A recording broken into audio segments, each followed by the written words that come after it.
Alhamdulillah wa salatu wa salamu ala rasulillahi wa ala alihi wa ashabihi ajma'in. Chers frères, chères sœurs, salamu alaykum wa rahmatullahi wa barakatuh. Voilà la troisième partie du sujet concernant le mariage et la vie du couple. Aujourd'hui, je vais rappeler, Inch'Allah, certaines règles très importantes. En premier, considérer le mariage en priorité comme un acte d'adoration. Car l'adoration en islam englobe toutes les bonnes actions ou les bonnes œuvres accomplies dans le but d'avoir l'agrément d'Allah.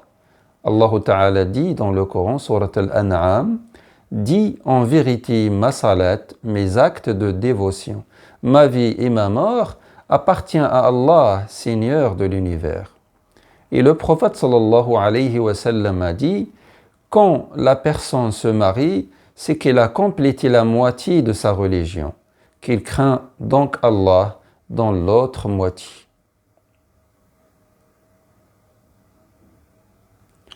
Être sincère dans la vie conjugale veut dire remplir ses devoirs, ses obligations dans la vie conjugale, se comporter avec sidq, avec sincérité, envers l'autre, envers sa femme ou bien envers son mari.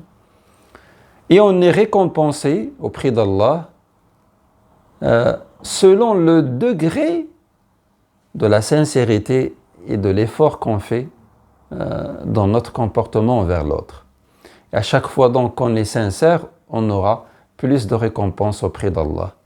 Il n'est pas sincère celui qui ne remplit pas son rôle, celui qui ne se comporte pas avec sidq, celui qui n'est pas fidèle.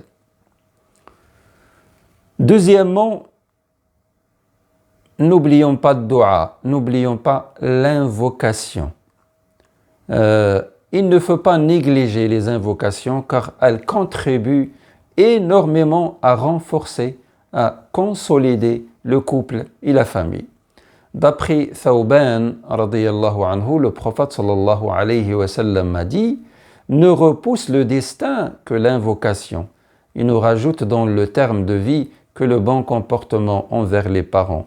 Dans un autre hadith, il dit sallallahu alayhi wa sallam que le dua, l'invocation, est utile pour la personne, pour le destin qui est déjà arrivé et pour celui qui n'est pas encore arrivé. Donc, n'oublions pas ad-dua. Troisièmement, à chaque fois que notre relation avec Allah subhanahu wa ta'ala est solide, Allah azza wa jal nous facilite au niveau du couple. Un homme a été voir un cheikh pour lui parler des difficultés qu'il trouve dans son couple, dans la vie du couple. Il a dit en arabe « Sila ma baynakuma wa bayna Allah yasilillahu baynakuma » qui veut dire « Faites un effort par rapport à votre relation avec Allah. Le moment où votre relation avec Allah sera forte et solide, Allah Azza wa Jal va vous faciliter les choses et renforcer les liens du couple et préserve la famille. » Quatrièmement, le mariage en islam, c'est une union fondée sur l'amour et l'affection, la miséricorde. Allah Azza wa Jal a dit dans le Coran, et il a mis entre vous, entre l'homme et sa femme, de l'affection et de la bonté. Donc Allah il nous dit, Allah Azza wa Jal, il nous montre déjà le but pour lequel il a créé l'homme et la femme, c'est pour que le mari puisse trouver de la sérénité, de la tranquillité auprès de sa femme, et la femme aussi trouve cela auprès de son mari. Et il a mis entre les deux de cette mawadda et cette rahma, cette miséricorde et cette affection.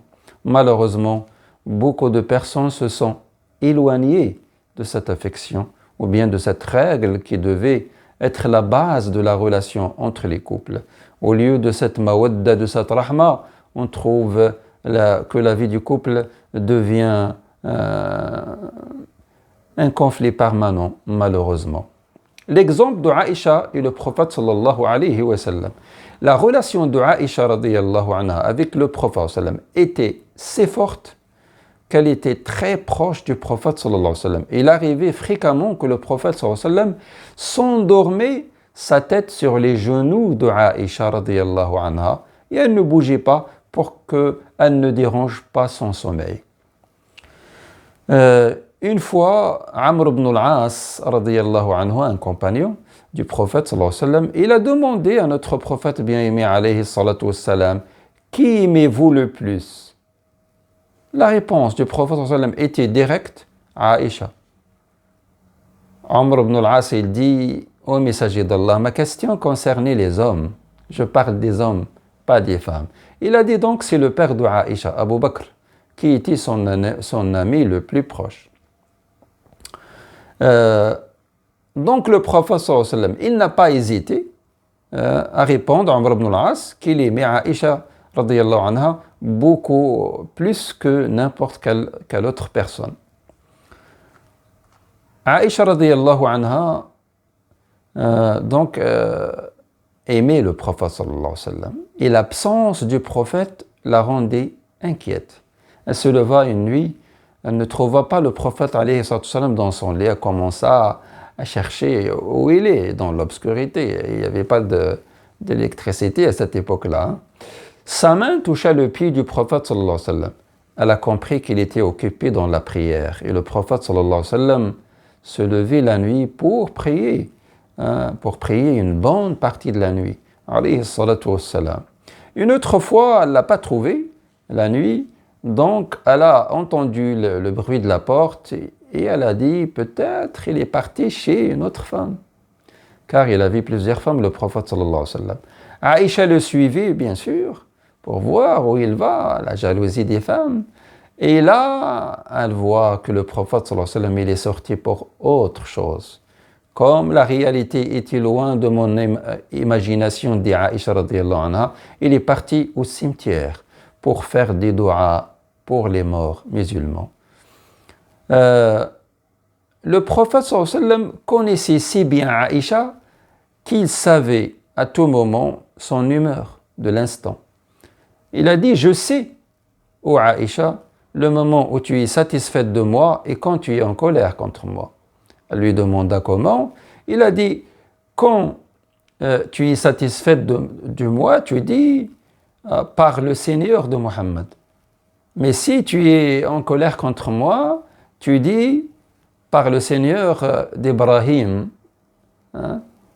ce qui était également juste. Elle a dit, la arjuru illa ismak. Je ne délaisse que ton nom, mais pas toi. Malheureusement, de nos jours, comme je l'ai dit, beaucoup de couples manquent de cette affection. Il y a un grand manque par rapport à cette affection, à cette miséricorde et à cette relation qui devait être très solide, très forte dans la vie du couple.